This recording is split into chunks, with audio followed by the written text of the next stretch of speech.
Yo, what is poppin', family? Appreciate you being here. Hope everybody's doing well. If we haven't met yet, my name's MC. And in today's video, just gonna be talking on a topic, as you can tell by the title, really about living for God and not living for men. And anytime I use the word men or man in this video, it's all encompassing, right? Like, we're all humans, it's mankind, definitely inclusive of women and men. I just want to throw that out there. It's a little windy, but hopefully you guys don't hear anything too much in the background. But anyway, I just had to put that little disclaimer out there that when I say living in front of men or man, it's all encompassing. So, ladies, you're not getting away that easy. Ultimately, the main focal point and topic is just, it's such an important one because I feel like there's so many different areas of our lives that we're constantly seeking an approval, a pat on the back, some acknowledgement or recognition, or just doing anything pretty much to get approved by somebody else for what we did, or specifically kind of like in the workplace, right? Like, you got to always impress your higher ups,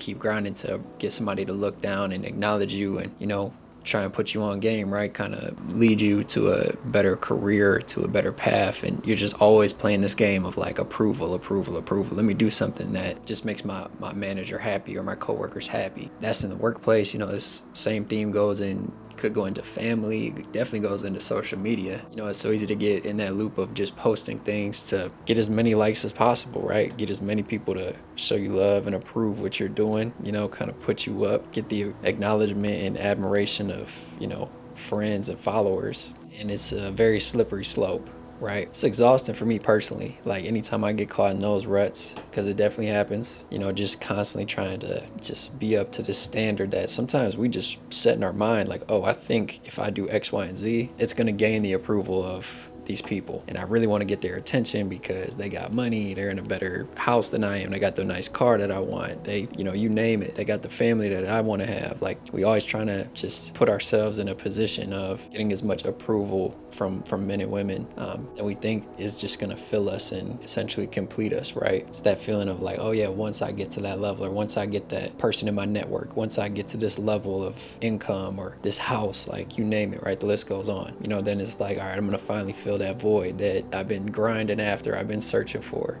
for so long. And that's, again, kind of the heart behind this video and the topic, like that general thought process. And, there's a couple scriptures I'll jump into, and hopefully it leaves you guys with some encouragement today. But I do want to just preface that, like, it's totally fine to be grinding, be driven, have some ambitions for bigger and better things in life. And it's, again, you have people that are mentors that are in your circle, in your friend group, that, yes, like, you don't want to let them down.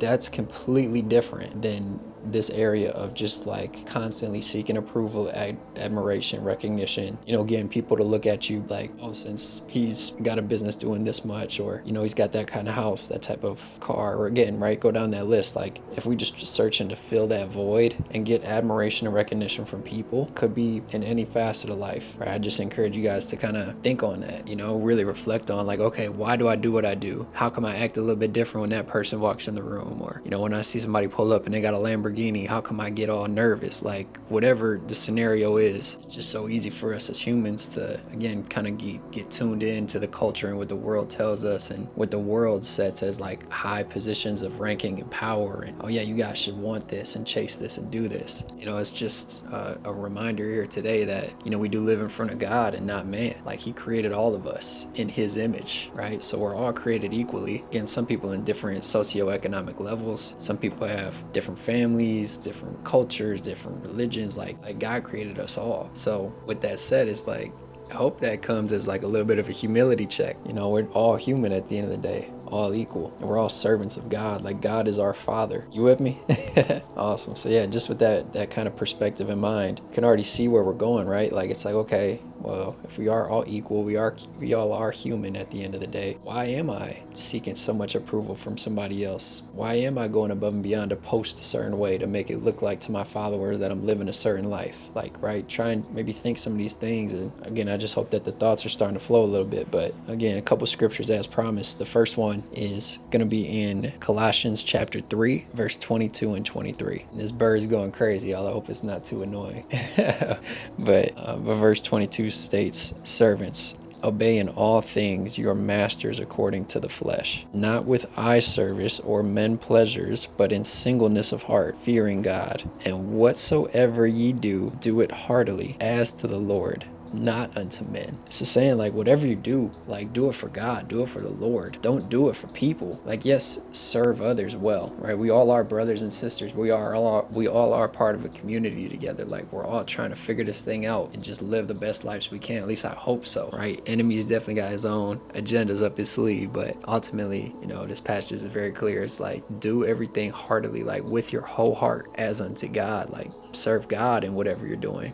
Just because you got a Karen at your office, she might block the God in between. Like, you can't really see God in her, but it is God's daughter at the end of the day. It is God's son at the end of the day, right? If whatever situation you're in the workplace or again elsewise, it's just a beautiful scripture that whatever you do, do it for God, not for man. And building off of that scripture, taking it into Matthew chapter 10 verse 28, this one gets me every time, man. I can't lie to you, because it really sets like a fear of God in a healthy way. It's almost like I get to loosen my grip of control.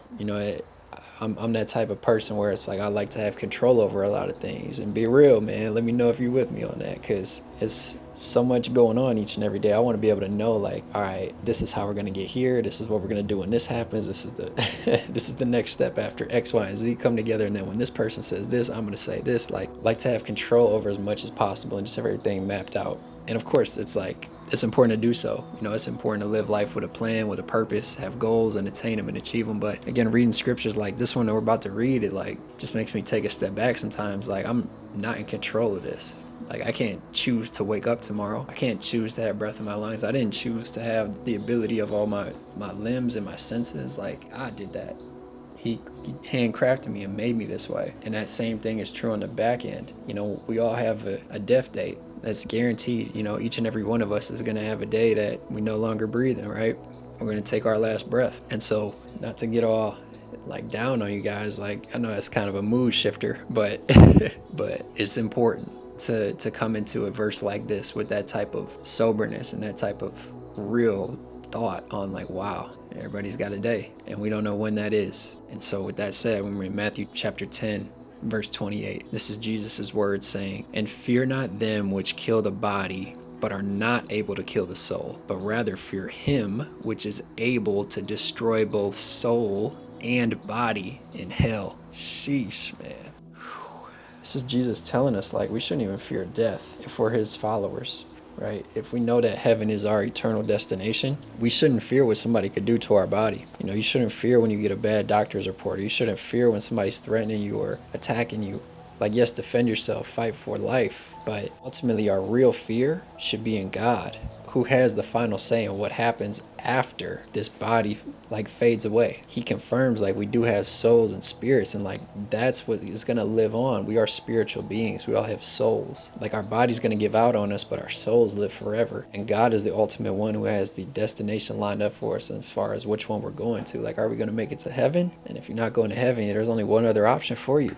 So it's a very sobering text here. It's a very sobering scripture. But ultimately, I hope that challenges you guys and really just makes you think, like, and I shouldn't be fearing these people as much as I do. I shouldn't be worrying about what they think of me as much as I do. I shouldn't be trying to get their approval as much as I am. I shouldn't care as much about what they think about me or say about me or if they judge me or not. Like, man, God's going to deal with them. He's going to deal with all of us. And so I want to live my life out fearing him. Like, I want to follow him, get closer to him. You with me on that? And so I hope this message helped you in some type of way. I hope you able to walk out just maybe in a moment of reflection or just have some thoughts that are just kind of ringing through your mind, like pushing you to challenge you. And then ultimately, like, what happens as a result of that, like, as you fear men less and less and less, what goes down as a result? Like, anxiety, worry, fear, depression. Like, it doesn't matter as much what men do or what men say about me, because I know ultimately I'm in right standing with God and he's got the final say so. That's all I got for today, y'all. I appreciate you being here. Looking forward to the next one. And until then, peace.